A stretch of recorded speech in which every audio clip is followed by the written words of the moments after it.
குறைந்த விலை நிறைந்த தரம் தங்கள் தேவைகள் அனைத்தும் ஒரே இடத்தில் ஜெயச்சந்திரன் டெக்ஸ்டைல்ஸ். கண்டிப்பா கண்டென்ட்டுக்கு பஞ்சம் இருக்காது, கான்ட்ரவர்சிஸ்க்கு பஞ்சம் இருக்காது. ரவீந்தர் வந்து அதெல்லாம் பெர்ஃபெக்ட்டா கொடுத்துருவாரு. பட் எனக்கு ஒரே ஒரு டவுட் தான். ரஞ்சித் என்ன பண்ணிருக்காரு, அப்போ இவ்வளவு நாளா வந்து அவர் இன்னொரு பக்கத்தை மறைச்சு வச்சுட்டு நம்ம கிட்ட வேற மாதிரி இருந்திருக்காரோ அப்படிங்கிறத விஜய் சேதுபதி கேட்டார். ட்ரிபிள் பெட் வேணுமா, டபுள் பெட் வேணுமா, சிங்கிள் பெட் தான் உங்களுக்கு வசதிப்படும். இப்ப அந்த பஞ்சாயத்து இன்னைக்கு வந்துருச்சு. உள்ள நுழைஞ்சதுமே பஞ்சாயத்து தான். ஒரு விஷயத்த உறுதியா சொல்ல முடியுது, எதுன்னா கண்டிப்பா டைட்டில் வின்னர் இந்த 12 பேருக்குள் ஒருவராகத்தான் இருப்பார். விஜய் சேதுபதி அவரை பொண்ணவே வந்து எலிமினேட் பண்ணக்கூடிய சூழ்நிலை வந்துருச்சோ அப்படிங்கிறது நமக்கு தெரியுது. சாச்சனாவுடைய எலிமினேஷன் வந்து அவர் ரொம்ப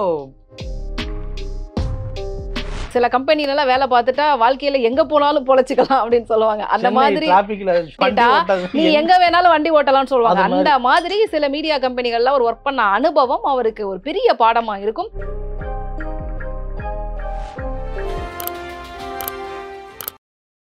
வாவ் தமிழா நேயர்களுக்கு வணக்கம். இன்னைக்கு வந்து ஒரு இம்பார்ட்டன்டான டிஸ்கஷனுக்கு நாங்க உட்கார்ந்து இருக்கிறோம். வணக்கம் சார். வணக்கம். நல்லா இருக்கீங்களா? நல்லா இருக்கு. சாப்பிட்டீங்களா? சாப்பிட்டீங்களான்னு கேக்குறதே ஒரு பெரிய இதுவா மாறிடுச்சு இல்ல? ஆமா, சாப்பிட்டீங்களான்னு கேக்குறது சாதாரண விஷயம். இப்ப அது பெரிய வைரல் கண்டென்ட்டா மாறிடுச்சு. அவ்வளவு பேர் இருக்கிற ஒரு இடத்துல வந்து ஒரு ஆளை மட்டும் பார்த்து சாப்பிட்டீங்களா அப்படின்னு கேக்குறதுல பின்னாடி அரசியல் இருக்கு அப்படிங்கறத வந்து விஜய் சேதுபதியும் முதல் முறையா வெளியேற்றிருக்காரு. அப்படிங்கிறீங்க? சரி, ஆனா நம்ம பாருங்களேன், இந்த ஒரு சாப்பிட்டீங்களான்னு ஆரம்பிச்சோடனே ஸ்ட்ரைட்டா கண்டென்ட்டுக்குள்ள போயிட்டோம். பிக் பாஸ் சீசன் 8 வெற்றிகரமா தொடங்கியாச்சு. 18 கண்டஸ்டன்ட்டும் உள்ள போயிட்டாங்க. ஸோ நீங்க பாத்தீங்களா அந்த ஓப்பனிங் செரிமனி எல்லாம்? ஆமா ஆமா. அதாவது என்னன்னா, இதுக்கு முன்னாடி நடந்த 7 அந்த சீசனே வந்து கடுமையா விமர்சனம் பண்ணவர் வந்து ரவீந்திரன். ஆமா, அவர் வந்து ரொம்ப, அதாவது அந்த 7 சீசன்லயே அவரும் இருந்தார் மாதிரி தான் அவர் வெளியில பேசினார். அந்த அளவுக்கு கடுமையா வச்சாரு. ஆனா இன்னைக்கு கால கொடுமையா என்ன வந்துருச்சு, அவரே முதல் கண்டஸ்டண்டா அவர் உள்ள வந்து நுழைஞ்சிருக்காரு.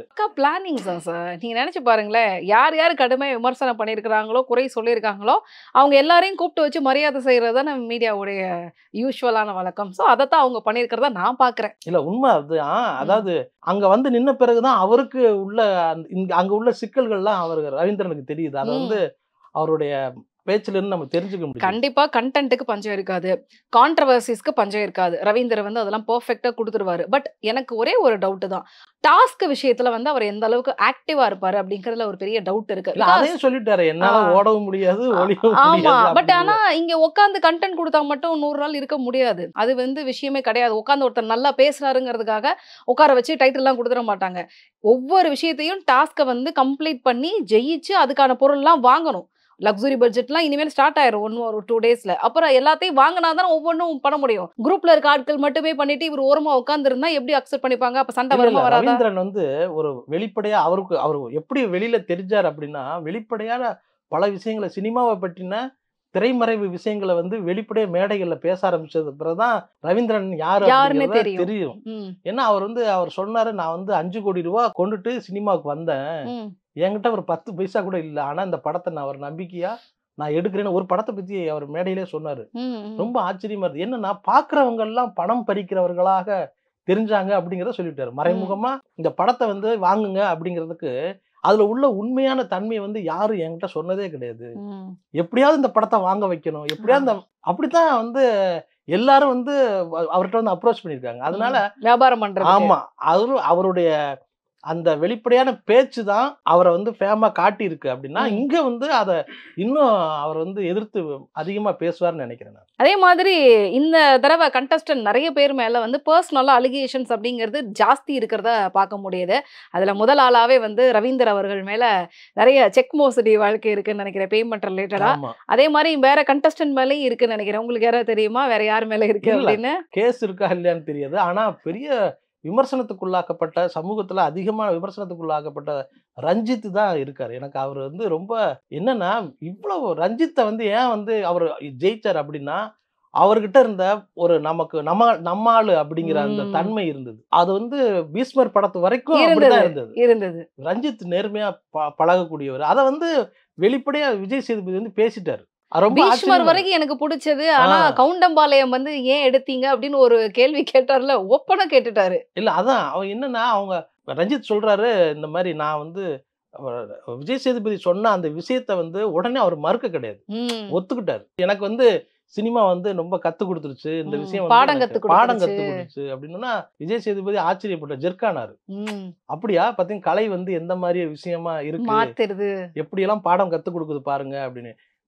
நீங்க அந்த கவுண்டம்பாளையம் படத்தின் போது நீங்க பேசின பேச்சை நான் பார்த்துட்டு இது நம்ம ரஞ்சித் கிடையாது அப்படிங்கிறத நான் தெரிஞ்சுக்கிட்டேன்னாரு விஜய் சேதுபதி. இன்டர்வியூ எடுக்க போன எனக்கே அப்படி இல்ல. 16 வருஷமா எனக்கு ரஞ்சித்த தெரியும். ரொம்ப ரொம்ப நெருக்கமான நண்பர், ஃபேமிலி ஃப்ரெண்ட் கிட்டத்தட்ட. எல்லா ஃபங்ஷன்லயும் இருப்பாரு. நான் வந்து அவர வந்து ஒரு சேனலுக்காக இன்டர்வியூ எடுக்க போறேன். அது பயங்கர வைரல் ஆச்சு. நெறைய ட்ரால் வந்து அவருக்கு உள்ளானாரு. நான் கேட்கிறேன், "நீங்க எப்படி இப்படி மாறி போனீங்க? நீங்க இது கிடையாதே!" அப்படிங்கிறப்ப சிரிக்கிறாரு. "இல்ல தங்கம், அது அப்படிதான் இருந்தேன். உங்களுக்கெல்லாம் வெளியில தெரியல தங்கம்." அப்படிங்கிற மாரி சொல்லி பூசி மழுப்பிட்டாரு. கிட்டத்தட்ட அரவிந்த் சாமி வந்து மெய்யழகன் படத்துடைய ம். நிகழ்ச்சியில வந்து என்ன சொன்னாரு வந்து எல்லாரும் வந்து அரவிந்த் சாமி மாதிரி மாப்பிள்ளை வேணும் ம். அப்படிங்கறத தேவதர்ஷினி வந்து சொன்னாங்க ஆமா. மேடையில. அப்ப அவர் சொன்னாரு அரவிந்த் சாமி வந்து என் கூட நீங்க இல்ல. பாக்குற அரவிந்த் சாமி நான் கிடையாது, ஆ. எனக்கு வேற ஒரு முகம் ஒண்ணு இருக்கு அப்படிங்கறத மேடையிலே ஓப்பனா வெளிப்படையா சொன்னாரு. சொன்னாரு. அது மாதிரி வந்து ரஞ்சித் என்ன பண்ணிருக்காரு, அப்போ இவ்வளவு நாளா வந்து அவர் இன்னொரு பக்கத்தை மறைச்சு வச்சுட்டு நம்ம கிட்ட வேற மாதிரி இருந்திருக்காரோ அப்படிங்கறத விஜய் சேதுபதி கேட்டாரு. ம். சோ அப்ப நீங்க தான் அப்படியா? இல்ல இல்ல நான் வந்து மாறிட்டேன், இப்ப அப்படி கிடையாது அப்படிங்கறத வந்து சொல்லியிருக்காரு. சொல்லியிருக்காரு. பட் அவரோட எப்படி கேம் விளையாடுறது அப்படிங்கிறத பார்த்து, இப்போ வரைக்கும் மாறிட்டாரா? இல்ல அந்த பூமர் தாட் இருக்கா? அப்படிங்கிறத வெயிட் பண்ணி கிட்டத்தட்ட பூமர் சொன்ன உடனே அவருடைய அவர் போட்டிருக்க ட்ரெஸ்ஸை வந்து விஜய் சேதுபதி குறிப்பா சொன்னாரு. ஆமா. என்ன சார் காரணம் ஜிப்பா என்ன? பயங்கரமா இருக்கு. ஆனா வந்து அவருக்கு அது வந்து சூட் ஆகல. உண்மையா ஆமா. சொன்னா ரஞ்சித்துக்கான சூட் வந்து அது கிடையாது. ம். அது வந்து விஜய் சேதுபதி அதை சொல்ல வந்துட்டு உடனே மாத்திட்டாரோ என்னமோன்னு எனக்கு அதே தோணுது. மாரி ஃபேமிலி ஆட்கள் வரல அப்படிங்கிறத நானும் நோட்டீஸ் பண்ணேன். அவங்களோட wife Priya Raman and kids வராம ஃப்ரெண்ட்ஸ் மட்டும் வந்திருந்தாங்க. ம். ஸோ அந்த ஒரு விஷயமும் எனக்கு அவங்களும் சின்ன வந்து மொக்க நெருடலா. வாங்கிட்டு போயிட்டாங்க. இந்த ஆமா. friends வந்த 2 ஃப்ரெண்ட்ஸையும் வேற கலாய்ச்சி தள்ளி ம். விட்டாரு. அதனால வந்துட்டு பல்ப் வாங்கிட்டு போயிட்டாங்க. அதுக்கப்புறம் இன்னும் எனக்கு சர்ச்சைக்குரிய நபராக ஐ மீன் வெளியில வந்து நிறைய அலிகேஷன்ஸ்ல வந்து ஸ்ப்ரெட் ஆன ஒரு நபர் யாருன்னு பார்த்தீங்கன்னா, சீரியல் ஆக்டர் அர்ணவ். ம், ம், அவரு ஆமா. நடந்த சண்டை வந்து தெரியும். அவர் நள்ளிரவு வெளிப்படை போலீஸ் எல்லாருக்கும் தெரியும். ஸ்டேஷன்ல ஆமா, ஆமா. கால் ரெக்கார்டிங் அது இதுன்னு சொல்லிட்டு சீரியல் ஆக்ட்ரஸ் ஆமா. திவ்யாவுக்கும் அவருக்குமான பிரச்சனை வந்து பெரிய பூதாகரமா வெடிச்சது. அதுல பிரச்சனைக்குரிய நபர் யாருன்னு பாத்தீங்கன்னா அன்சிதா. ம். இப்ப அவங்க 2 பேரும் தான் உள்ள போயிருக்காங்க. இதுவே இதுதான். ஏற்கனவே பிளான் பண்ண மாதிரி தோணுது எனக்கு. இவங்க ஆமா. 2 பேரும் உள்ள தள்ளி விட்டு லவ் பண்ணிட்டு வாங்க அப்படிங்கிற மாதிரி. ஆனா உள்ள நுழைஞ்சோடனே நீங்க வந்ததே தெரியாதுங்கிற மாதிரி ஒரு ரியாக்ஷன் கொடுத்தாங்க. நீங்க நோட் பண்ணீங்களா? ஹாய் அர்ணு, ம். சர்ப்ரைஸ் அப்படிங்கிற மாதிரி ஒரு விஷயம் நானும் பார்த்தேன். பட் எல்லாம் ஆல்மோஸ்ட் உள்ள போன ஆட்கள் எல்லாருக்குமே தெரியும் சார். இவங்க தான் வர போறாங்க, இன்னைக்கு பண்ண போறோங்கிறதெல்லாம் தெரியும். பட் இவங்க 2 பேரும் பண்ணது ரொம்ப அப்பட்டமா தெரிஞ்சது. ஆனா நல்லா நோட் பண்ணீங்களா? ரொம்ப நெருக்கமா பேசுறது, டீமா உட்கார்ந்து பண்றது அந்த மாதிரி எதுவுமே பண்ணிக்கல இப்போ வரைக்கும். ஐ மீன் இந்த 1 டேல வந்து எதுவுமே நடக்கல. இன்னும் ஒரு 1 or 2 டேஸ்ல வந்து பழைய டீம் வந்து வெளியில ஆமா. வர்றதுக்கு ஆனா வாய்ப்பு வந்து இருக்கு. இப்ப அந்த வீட்டுக்கு நடுவுல கோடு. கோடு கிழிச்சு சம்சாரம் அது மின்சாரம் படத்துல கோதாவரி. கோதாவரி கோடு கிழிச்சிடி அப்படின்னு சொன்ன மாதிரி ஆமா. அப்படி ஒரு வீட்டை வந்து செட்டப் பண்ணிருக்காங்க. ம். அதுவே வந்து பெட் வந்து என்ன மாதிரியான பெட் உங்களுக்கு வேணும் ம். நீங்களே டிசைட் பண்ணுங்க. ட்ரிபிள் பெட் வேணுமா, டபுள் பெட் வேணுமா, ம். சிங்கிள் பெட் தான் உங்களுக்கு வசதிப்படும். இப்ப அந்த பஞ்சாயத்து இன்னைக்கு எடுத்து வந்துருச்சு. உள்ள நுழைஞ்சதுமே பஞ்சாயத்து தான். ஆமா. அதாவது என்ட்ரி ஆன உடனே லெஃப்ட் பாரு ரைட் பாருன்னு சூஸ் பண்ண விட்டு சண்டையை ஆரம்பிச்சு வச்சுட்டாங்க அப்படின்னு தான் சொல்லணும். ஏன்னா அதுவே பெரிய பிரச்சனையா தானே ஆமா, ஓடிட்டு ஆமா. இருக்கு. ஆனா அதுல எனக்கு ஜாக்லின் என்னன்னா நான் உள்ள போக மாட்டேன்னு ரொம்ப பிடிவாதமா நின்னுட்டு இருக்காங்க. இது வந்து இப்ப ஸ்டார்ட் பண்ணிருக்காங்கல்ல. ஆனா போக போக என்ன ஆகுனா நீங்க அவங்க குறிப்பிட்ட அவங்களுக்கு ஒதுக்குன பெட்ல அவங்க பயன்படுத்தினா இது வரைக்கும் இல்ல. எல்லாரும் மாறி மாறி தான் அவங்க வந்து இப்ப படுத்திருக்காங்க. இப்போ ஸ்டார்ட் பண்ணிருக்காங்க. இந்த பஞ்சாயத்து எத்தனை வாரம் வரைக்கும் போகும் அப்படிங்கறத நம்ம பார்க்க வேண்டியிருக்கு. எனக்கு இதுல ரொம்ப இன்னும் பிடிச்ச விஷயம் என்னன்னு பாத்தீங்கன்னா, ஃபர்ஸ்ட் டைம் வந்து பிக் பாஸ் வந்து ஹோஸ்ட் பண்றாரு விஜய் சேதுபதி. நிறைய விஷயங்கள் மாத்தி இருந்தாரு. லுக் வைஸே எனக்கு சூப்பர் டீலக்ஸ்க்கு அப்புறமா கிளீன் ஷேவ் பண்ணி ஃபர்ஸ்ட் எபிசோடுக்கு வந்திருந்தாரு. நினைச்சிட்டு இருந்தேன் எப்படி இருக்கும், ஷார்ப்பா அப்படியே முடிப்பாரா, நறுக்குன்னு சொல்லுவாரா அப்படின்னு நினைச்சேன். நிறைய இடத்துல நறுக்கு நறுக்குன்னு தான் சொன்னாரு. குறிப்பா அர்ணவ் வந்து ஆம்பளை அப்படின்னு சொன்ன உடனே ஒரு பெரிய பதில் கொடுத்தாரு. நோட் பண்ணீங்களா? ஆமா ஆமா ஆமா. தைரியத்துல என்ன ஆம்பளை பொம்பளை. ஏன்னா அப்பதான் வந்து சாச்சனாவை வந்து அவர் வந்து பயங்கரமா பாராட்டு. நீ வந்து அவங்ககிட்ட எனக்கு பிடிச்சதே வந்து தைரியம் தான். உன்னோட தைரியம் தான், அதை மட்டும் எப்பவும் விட்டுறாத அப்படின்னு சொல்லியிருந்தாரு. கரெக்டா அது போன பண்ண இவர் வந்து மாட்டிக்கிட்டாரு. அர்ணவ் வந்து மாட்டிட்டாரு. விஜய் சேதுபதி, கமல் இவங்க 2 பேரும் இவங்க இந்த இடத்துல வந்து அவர் வந்து நிறைவு பண்ணியிருக்காரா அப்படின்னா அவர் வந்து ஒரு இன்டலெக்சுவலா ஒரு விஷயத்த அணுகக்கூடிய தன்மை வந்து கமல் அவர்கள்ட்ட இருந்து அவருடைய அனுபவம் அது வந்து அப்படிதான் இருக்கும். இருக்கும். அவர் எல்லாமே சினிமாவுல வந்து எல்லா ஒரு அட்வான்ஸ்டான ஒரு விஷயத்துக்கும் கமல் தான் ஒரு முதல் தொடக்கமா வச்சிருப்பாரு. 10 வருஷத்துக்கு பின்னாடி வர்றத ஆமா. முன்னாடி இப்பயே முன்னாடியே சொல்லியிருப்பாரு. ஓடிடில தான் படத்தை ரிலீஸ் ஆனவன்னு எல்லாரும் எதிர்த்தாங்க. இன்னைக்கு கலீலியோ சொன்ன மாதிரி எல்லாரும் எப்படி நீ சொல்ல போகுது? ஆனா இன்னைக்கு அதேதான். ஓடிடில தான் இல்ல படமே ஓடிடிலயாவது வெளியிடுங்களேன் அப்படின்னு கெஞ்சுற கெஞ்ச நிலைமைக்கு வேண்டிய சூழல் வந்துருச்சு. பிளஸ் ஓடிடி நல்ல லாபத்துக்கு விக்கக்கூடிய ஒரு பொசிஷன்லயும் இருக்கு. அதே மாதிரி கமலுடைய போட்டோ பத்திரிகையில் கொடுக்கறத வந்து சிடியா கன்வெர்ட் பண்ணி இதை கொண்டு போய் கொடுங்க. உங்க ஆபீஸ்ல ஒரு கம்ப்யூட்டர்னு ஒன்று வச்சிருப்பாங்க. அதுல நீங்க டிரைவ் பண்ணீங்கன்னா இதை போட்டீங்கன்னா போட்டோ எல்லாம் வரும், அவங்க யூஸ் பண்ணிப்பாங்க அப்படின்னு சொல்லி கொடுத்தாரு. ரொம்ப ஆச்சரியமா இருந்தது. இது எல்லாருக்கும் அந்த வந்து அப்போ சுஜாதா இருக்காரு, ரைட்டர் சுஜாதா இருக்காருல்ல, அப்புறம் சொன்னாரு இந்த சிடி வந்து இன்னும் அதிகமான இதை வந்து சர்வ் பண்ற மாதிரி டிவிடியா மாறும். அந்த டிவிடி வந்து ஒரு சாதாரண சின்ன பென் டிரைவா மாறும் அப்படிங்கறத முன்னாடியே சொல்லியிருந்தாங்க. சோ அந்த குரூப்ல கமல் இருந்ததுனால அவருக்கு ஒரு அட்வான்ஸ்டான தாட்ஸை வந்து எடுத்துட்டு போறாரு சினிமாவுக்கு வரைக்கும். ஆனா விஜய் சேதுபதி வந்து என்னன்னா நம்ம யதார்த்தமா மக்கள்கிட்ட எளிமையா சொல்ற ஒரு விஷயத்த வந்து இயல்பா வந்து அவரை கன்வே பண்றது, அது அவர் சொல்லும் போது இன்னும் அதிகமான நம்மள ஒருத்தர் சொல்ற மாதிரி. ஆமா, நம்மளுடைய சித்தப்பா, மாமா, அண்ணன் இந்த மாதிரி யாரோ ஒருத்தர் சொன்னா எப்படி இருக்கும் அப்படி தோணுது. அவர் ஒரு விஷயம் சொன்னாரு, எனக்கு தெரிஞ்சவங்க தான் அதிகமான பேர் உள்ள போயிருக்கீங்க, நான் இன்னைக்குதான் நான் உங்கள்கிட்ட வந்து பிரியமா பேசுவேன், இப்படியே வந்து நான் தொடர்ந்து பேசுவேன்னு நினைக்காதீங்க, நான் வந்து என்னுடைய கோபத்தை நீங்க பார்க்க வேண்டியிருக்கும் அப்படிங்கிற மாதிரி சொல்லி அனுப்பியிருக்காரு. அதனால அவர் வேற ஒரு பிளானுக்கு வந்து விஜய் சேதுபதியே தயாராகிருக்காரு. அது வந்து கமல் செய்யாத ஒரு விஷயமா இருக்கும் அப்படிங்கறத என்னோட எதிர்பார்ப்பா இருக்கு. நிச்சயமா ரொம்ப வேலிடான ஒரு பாயிண்ட். அதே மாதிரி பாத்தீங்களா, கிட்டத்தட்ட 80% ஆட்கள் 12 பேர் வந்து பாத்தீங்கன்னா விஜய் டிவியோடைய ஆட்களா தான் முன்னிலைப்படுத்தியிருக்காங்க. அதை நீங்க நோட் பண்ணீங்களா? ஆமா. அது வந்து சுனிதாவுடைய என்ட்ரி இருக்குல்ல, அது வந்து விஜய் சேதுபதி சுனிதாவுக்கு ரொம்ப இம்பார்ட்டன்ட் கொடுத்த மாதிரி எனக்கு தெரிஞ்சது. ஏன்னா அவங்க சுனிதா வந்து இயல்பாவே ஒரு அவங்களுடைய திறமை வந்து பாடுறாங்க, காமெடியா பேசுறாங்க, டான்ஸ் தான் அவங்களுடைய மெயின். ஆமா, அதான் அவர் சொன்னாரு. பாம்பேல விஜய் சேதுபதிட்டே அவங்க சொன்னாங்க, இந்த மாதிரி நான் பாம்பேல டான்ஸ் ப்ரோக்ராம் பண்ணிக்கிட்டு இருந்தேன், நான் என்னை இங்க கூப்பிட்டதுக்கு அப்புறம் நீ எப்படிமா இங்க வந்து தனியா இருந்து இப்படி பண்ணமா அப்படின்னு கேட்டோன்னே எங்க அம்மா வந்து என் மேல நம்பிக்கை வச்சு நீ பண்ணுவ, உனக்கு அது செட் ஆனா நீ போ அப்படிங்கிற மாதிரி சொன்னாங்க. நான் இங்க வந்து தமிழ் தெரியாமலே வந்து நான் வந்து சமாளிச்சுட்டேன் அப்படின்னா, அப்போ வந்து விஜய் சேதுபதி சொன்னார், நீங்க இந்த போட்டியில வந்து நீங்க ஒரு முக்கியமான ஆளா இருப்பீங்க அப்படிங்கறத வந்து சுனிதாவை பார்த்து சொல்லியிருந்தாரு. அவங்கள வந்து வச்சுக்கிட்டு இவர் வந்து அடுத்தடுத்த காய் நகர்த்தல்களை வந்து விஜய் சேதுபதி ஆட ஆரம்பிப்பாரோ அப்படிங்கிறது. விஜய் சேதுபதி ஆட ஆரம்பிக்கிறாரோ இல்லையா, தொலைக்காட்சி ஆட ஆரம்பிக்கும் அப்படிங்கிறது என்னுடைய கணிப்பு. பட் ஆனா ஒரு விஷயத்த உறுதியா சொல்ல முடியுது, எதுன்னா கண்டிப்பா டைட்டில் வின்னர் இந்த 12 பேருக்குள் ஒருவராகத்தான் இருப்பார் அப்படிங்கறதுக்கு சின்ன ஒரு பொறி தட்டுது. இன்னும் நோட் பண்ணீங்களா, சுனிதா மேலே ஒரு கேஸ் இருக்கு, ட்ரங்க் அண்ட் டிரைவ்ல ஈசிஆர்ல வந்து மாட்டி. ஆமா பாத்தீங்களா, ஒவ்வொருத்தரை பத்தி பேசுறப்பதான் இவ்வளவு புகார்கள் வந்த விஷயமே இருக்கு. அது முதல் முறையா இந்த பிக் பாஸ்ல வந்து இன்னொரு இடத்துக்கு போக வேண்டியவங்க இங்க வந்திருக்க மாதிரி தோணுது. ஆனா இப்போ 24 hours எலிமினேஷன் சொல்லிட்டு போய் நிம்மதியா தூங்குங்க அப்படின்னு சொல்றாங்க. ரவீந்திரன் வந்து எனக்கு முதல்ல நான் வந்து என்னை வந்து ஸ்டேபிளா இங்க வச்சுக்கிறதுக்கு ஒரு இடம் எனக்கு வேணும், பெரிய இடம் வேணும் அப்படிங்கிறத, அதுக்கப்புறம் தான் நான் என்னென்ன பேச போறேங்கிறத, நம்ம யார்கிட்ட எப்படி டீல் பண்ண போறேங்கிறத நான் முடிவு பண்ணணும் அப்படின்னு சொல்லி புலம்பிக்கிட்டே போறாரு. ரவீந்திரனை வந்து சாதாரண எடை போட முடியாது, அண்டர் எஸ்டிமேட் பண்ணவே முடியாது. அவர் வந்து நீங்க அதுக்கு ஒரு உதாரணம் என்னன்னா, யார ப்ரொடியூசர்ஸ்க்கு எதிராக அவர் பேசுனது, எதிரா என்ன ஒரு ப்ரொடியூசரா இருந்துட்டு, ஆமா ப்ரொடியூசரா இருந்துட்டு ப்ரொடியூசர் அமைப்புக்கே கேள்வி கேட்டாரு, நீங்க ஏன் இப்படி இதை வந்து ஒரு முறைப்படுத்தாமல் படங்களை வெளியிடுறதுல ஒரு முறைப்படுத்தாமல் நீங்க எப்படி நீங்க இதை பண்றீங்க, நான் அங்கிருந்து வந்திருக்கேன், ஒரு ஃபாரின் உங்களை நம்பி தான் வந்திருக்கேன், நான் அங்கிருந்து கொண்டு வந்த பணம்லாம் எனக்கு நான் தமிழ் சினிமாலே நான் போட்டிருக்கேன் அப்படிங்கிற அந்த தன்மை இருக்குல்ல, அது வந்து இங்க வந்து பல பேருக்கு சிக்கல்களை ஏற்படுத்தும். அந்த வெளிப்படையா பேசுற, இந்த பிளான் பண்றது, இந்த கேம் பண்ணி விளையாடுறது, இதெல்லாம் வந்து இந்த குரூப் செய்வாங்கன்னு எனக்கு தோணுது. அதே மாதிரி இன்னொருத்தர் வந்து பாத்தீங்கன்னா ரொம்ப ஸ்ட்ராட்டஜி எல்லாம் ஒர்க் அவுட் பண்ணிட்டு வந்த நபரா நான் பாக்குறது நம்ம மீடியால இருந்து போன முத்துக்குமரன் அப்படின்னு நினைக்கிறேன். ஏன்னா இந்த வயசுல அவருக்கு இருக்கக்கூடிய மெச்சூரிட்டி, ஹேண்டில் பண்ற விதம் எல்லாமே ரொம்ப கிளவரா இருக்கு. நிறைய எபிசோட்ஸ் பார்த்துருப்பாரு. பிளஸ் நம்ம மீடியா சர்க்கிள்ல வந்து பல கம்பெனில ஒர்க் பண்ண அனுபவம் வந்து அவருக்கு மிகச்சிறந்த பாடத்தை கொடுத்துருக்கோம்.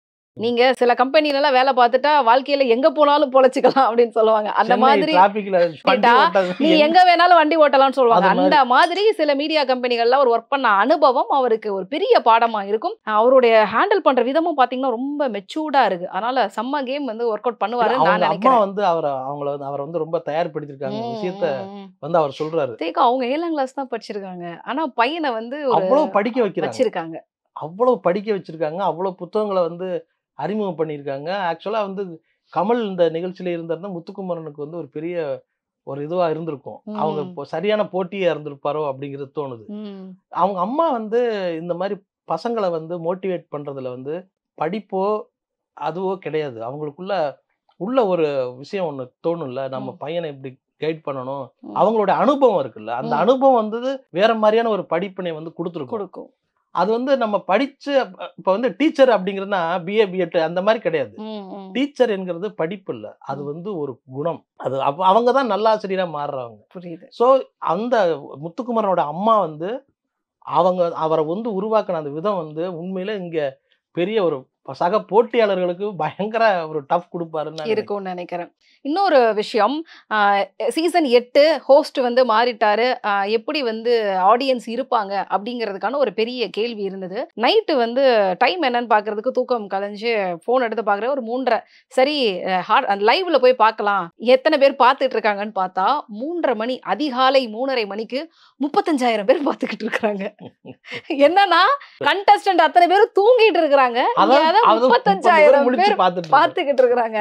அப்பதான் நினைச்சேன், ஓகே, இந்த பிக் பாஸ் உடைய தாக்கம் ஜெனரல் பப்ளிக் உடைய லைஃப்ல எவ்வளவு பெரிய இம்பாக்ட் கிரியேட் பண்ணிருக்கு அப்படிங்கறத என்னால ஃபீல் பண்ண முடிஞ்சது. ஸோ இப்போ கூட 24/7 லைவ்ல குறைஞ்சபட்சம் ஒரு 30K அபோவ் தான் வந்து லைவா பார்த்துக்கிட்டு இருக்கிறாங்க. ஸோ இன்னைக்கு எபிசோட பொறுத்த வரைக்கும் அது ஒரு பெரிய விஷயமா இருக்கட்டும். அப்புறம் 24 ஹவர்ஸ்ல எலிமினேஷன் அப்படின்னு ஒரு தகவல் நம்ம பேசிக்கிட்டு இருந்த டைம்ல யார் எலிமினேட் பண்ணிட்டாங்க அப்படிங்கிற ஒரு தகவலே வந்துருச்சு. ஆமா, எனக்கு என்ன ரொம்ப கவலையா இருந்தது என்னன்னா, ம். விஜய் சேதுபதி அவரை பொண்ணவே வந்து எலிமினேட் பண்ணக்கூடிய சூழ்நிலை ம். வந்துருச்சோ அப்படிங்கிறது நமக்கு தெரியுது. சாச்சனாவுடைய ம். எலிமினேஷன் வந்து அவர் ரொம்ப தைரியம் கொடுத்து அனுப்பின ஒரு ம். கேரக்டர். ம். அவங்க எலிமினேஷன் ஆவாங்க அப்படிங்கிற ஒரு இருக்கு. அது வந்து ஆமா. ரொம்ப எனக்கு 24 ஹவர்ஸ்ல ஆமா, ஃபர்ஸ்ட் ஆமா. எலிமினேஷன் ஆயிருக்காங்க. பட் இதுல ஒரு ட்விஸ்ட் இருக்கிறதுக்கு வாய்ப்புகளும் இருக்கு. இருக்கு. ஏன்னா யாரும் நாமினேட் பண்ணி தான் அனுப்ப முடியும். அப்படி இல்லனா ரெட் கார்டு கொடுத்து அனுப்ப முடியும். அது ரெண்டுமே இல்லாத பட்சத்துல இந்த எலிமினேஷன் வந்து பாசிபிள் பண்ணிருக்காங்க அப்படின்னா சம் ட்விஸ்ட் இருக்கும் அப்படிங்கிறது என்னுடைய கணிப்பு. இந்த மொத்த பேரும் வந்து அந்த கோர்ட்டுக்கு அந்த பக்கம் இந்த பக்கம் அப்படிங்கிறது இருக்குல்ல, இப்பவே வந்து அவங்களுக்குள்ள ஒரு பெரிய ஒரு சண்டையை வந்து பிக் பாஸ் வந்து ஆரம்பிச்சு வச்சுட்டாரு அப்படிங்கிறது நம்ம பார்க்க முடியுது. அது இன்னும் சொன்னா இவர் அரணவ் இவங்கெல்லாம் வந்து பேசாம நில்லுங்க அப்படிங்கிறத வந்து பிக் பாஸ் சொல்லும் போதே அவங்க கேட்கல. அவங்க அங்க சண்டையை ஆரம்பிச்சிட்டாங்க இப்பவே. ஸோ எனக்கு முதல் வாரமே முதல் நாளே ரொம்ப விறுவிறுப்பா போகுதோ அப்படிங்கிறது பார்க்க முடியுது. ஃபர்ஸ்ட் வீக்ல புல் பண்ற ஆடியன்ஸ் தான் வந்து பாத்தீங்கன்னா 106 நாள் வந்து கட்டி போட்டு வச்சிருக்க முடியும்னு சொல்லுவாங்க. ஸோ அதுக்காக கூட இவ்வளவு ட்விஸ்ட், இவ்வளவு சண்டைகள், இவ்வளவு விஷயங்கள் இருக்கலாம் அப்படிங்கிறது தான் நான் கெஸ் பண்றேன். ஜாக்குலினுக்கு ஒரு ஆர்மியே ஆரம்பிச்சிட்டதா கேள்விப்பட்டேன். தன்னந்தனியாக நின்ற வீர தமிழச்சி அப்படின்னு சொல்லிட்டு ஒரே நாள்லனாலும் மத்தவங்க எடுத்த முடிவுல நான் எதுக்கு உடன்படணும்? வேலிடான பாயிண்ட். ஏன்னா இவங்களை கன்சிடரே பண்ணாம உள்ள வந்த ஃபர்ஸ்ட் சில ஆட்கள் வந்து எங்களுக்கு கம்ஃபர்ட் ஜோன் வேணும் அப்படிங்கிறதுக்காக அந்த பெட்டை வந்து எடுத்துக்கிட்டாங்க. ஸோ அந்த முடிவுக்கு எதுக்கு நான் ஒத்துக்கணும்? எனக்கு கம்ஃபர்ட் வேணாம். எது வந்து ஏன்னா அவங்க கேட்குற டிமாண்ட் வந்து பெருசு. ஒரு வீக்ல மேல் யாரையுமே நீங்க நாமினேட் பண்ணக்கூடாது அப்படின்னு சொல்றது பெரிய இது இல்ல, டிமாண்ட் இல்ல. ஸோ அவங்க ரொம்ப ஸ்ட்ராங்கா இருக்கிறதா தான் நான் பாக்குறேன். எனக்கு தெரிஞ்சு இந்த ஓவியா இடத்துல வந்து இவங்க இருப்பாங்களோ ஜாக்லினா? அப்படின்னு. ஆமா, அவங்க உள்ள வரும்போதே அவங்க ஒரு பெரிய ஒரு ஆர்மிக்கான எல்லா வேலையும் வெளியில லாஸ்ட் டைம் அர்ச்சனா பண்ணிட்டு வந்தாங்க தெரியுமா? பிஆர்ஓ டீம் எல்லாம் பெர்ஃபெக்ட்டா வந்து ரெடி பண்ணி வச்சுட்டு அவங்க வந்தாங்க. ஏன்னா அவங்க உள்ள இருந்தாலும் அவங்கள பத்தின 4 போஸ்ட் நல்ல போஸ்டா வந்து பிஆர்ஓ சைடுல இருந்தே ரிலீஸ் ஆச்சு. அத நானும் வந்து பார்த்தேன். அதாவது என்னன்னா வைல்ட் கார்டுல வந்துட்டு பெரிய ஒரு டைட்டில் வின் பண்றதுங்கிறது வந்து சாத்தியம் இல்ல. அது சாத்தியம் இல்ல. ஆனா அவங்க பண்ணிட்டாங்க. அதனால இப்ப ஜாக்குலின் வந்து ஓவியா இடத்துல வந்து இருப்பாங்களோ அப்படி அது சொல்றது அவங்களுடைய டேலண்ட் மட்டும் இல்ல, பல்வேறு சர்ச்சைகளையும் அவங்க கிளப்புவாங்க அப்படிங்கிறத நான் வந்து ரொம்ப நம்புறீங்க. சோ ஆக மொத்தம் இந்த பிக் பாஸ் சீசன் 8 இந்த முதல் வாரத்திலேயே அதிரடியான களமா இருக்கும். பஞ்சாயத்துகளுக்கும் பிரச்சனைகளுக்கும் எமோஷன்ஸுக்கும் வந்து பஞ்சமே இருக்காது அப்படின்னு சொல்றீங்க. ஆமா ஆமா அப்படிதான் நான் நினைக்கிறேன். பார்ப்போம், தொடர்ந்து பார்ப்போம் நம்ம என்ன நடக்குது அப்படின்னு. தொடர்ந்து நம்ம பிக் பாஸ் சீசன் 8 வந்து நிறைய விஷயங்கள் டீடைல்டா பேசி ரிவ்யூ கண்டிப்பா பண்ணுவோம். பேசுவோம். நன்றி.